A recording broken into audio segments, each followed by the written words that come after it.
Hi there, and welcome back to Gib84 Gaming, and another part of my lockdown games, which is part 11 now, and this is game number 5 and 6 from my tower of games for the year, which is growing quite a wee bit now.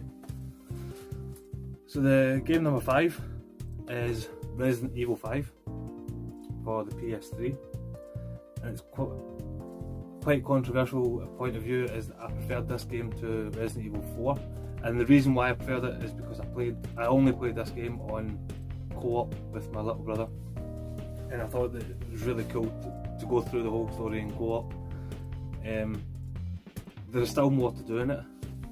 We are going to go through, this is one game that I will go back to because we want to go back to the add-on content. It says here you've got the Versus, you get Lost in Nightmares, Desperate Escape, Mercenaries, Reunion. So there's a couple more scenarios to play on this through co-op, and it's got PlayStation Move. You can utilise the PlayStation Move with it, so I think I'm going to get the wee PS3 camera set up and go through the additional scenarios with the PlayStation Move and the controller. So I think that could be pretty cool. What I did really like about this game is I thought the graphics were absolutely brilliant.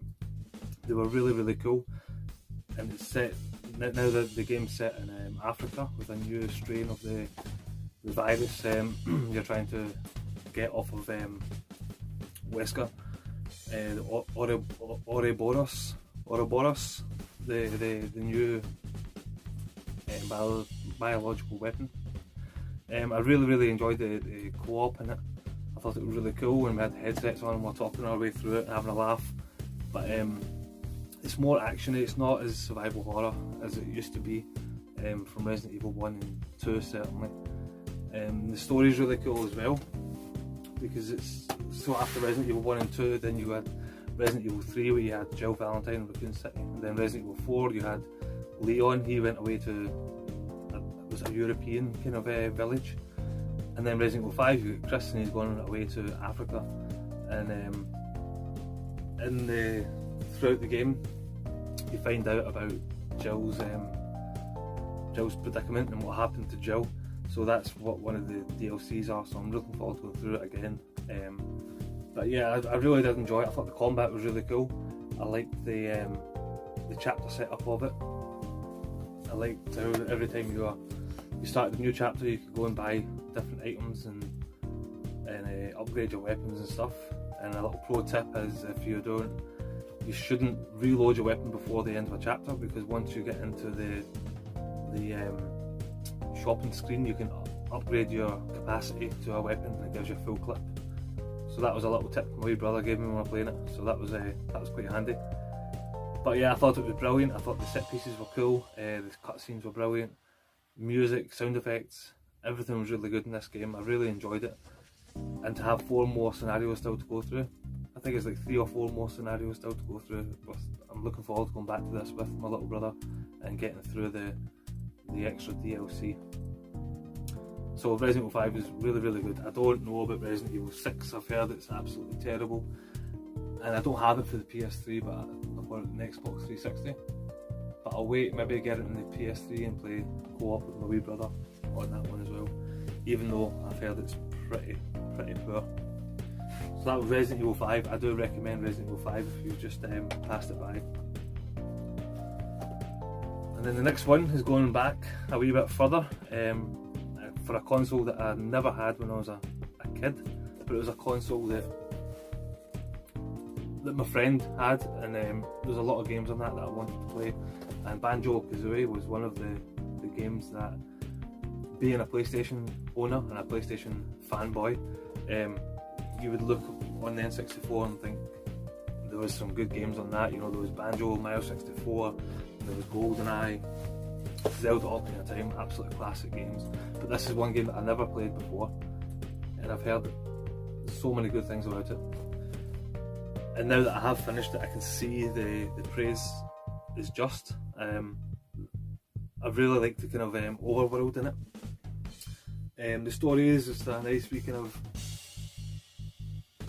story about the witch kidnapping Tootie, Banjo's little sister, and she's going to steal her youth so the witch can be the prettiest in the land. It's quite a kiddie kind of story. There's a good laugh. There's some funny lines in it. And it's made by Rare. And one thing that I did notice is that you can see where you can see where Conker's Bad Fur Day got a lot of its inspiration. It was just because it felt like Conker's Bad Fur Day, but not an 18 rated game. Conker's Bad Fur Day is really mature in its content, but Banjo Kazooie, the writing in it is brilliant. There's some nice little quirky lines from Kazooie, and Kazooie is a funny wee character. He lives in Banjo's backpack, and you can utilise him to fly or to run over like swamps and things like that, run up steep cliffs. It's a really tough game as well. When I did get to the end, I did the game show kind of part at the end of the game, and that's when I thought, fantastic, I'm done with the game. But then my friend that had the N64 back in the day, he said, yeah, but you've not finished the game yet. You still have to go and beat Gruntilda, and that was tough. It was tough to get the jiggies that you had to get and the music notes you had to get in order to go and face Gruntilda. And then Gruntilda's boss fight at the end is just so hard, so hard. But I did get through it eventually. Many temper tantrums in the way. But yeah, it was really cool. I liked a lot of the levels.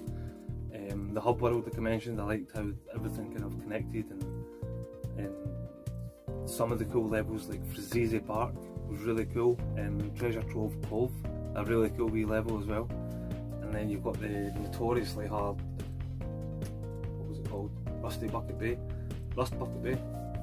That's a pain in the ass to play that one.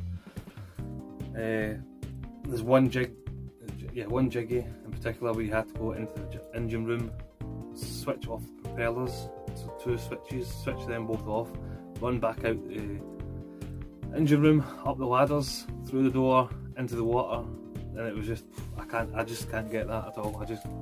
That's one jiggy I'm not going to get. Try and think how many. I think I maybe got like 90% completion of it, but it was really good, really challenging, tricky game, but fun as well. It wasn't a game that I felt like I didn't want to play anymore. I think maybe when I did get that feeling, it was when I was trying to get all the jiggies and the music notes to get to Gruntilda. I just felt like I wanted the game to be finished, to be honest, because I thought it was finished. I thought it was finished when I rescued Tootie, but it wasn't. But yeah, I did enjoy it. I really enjoyed it, and I want to play some more N64 games. But at the moment, I've still got so many games I want to play through before I get back onto the N64. But anyway, that's enough drivel for me. That's another 2 games on my lockdown tower. Hope you enjoyed that. Thank you very much and take care.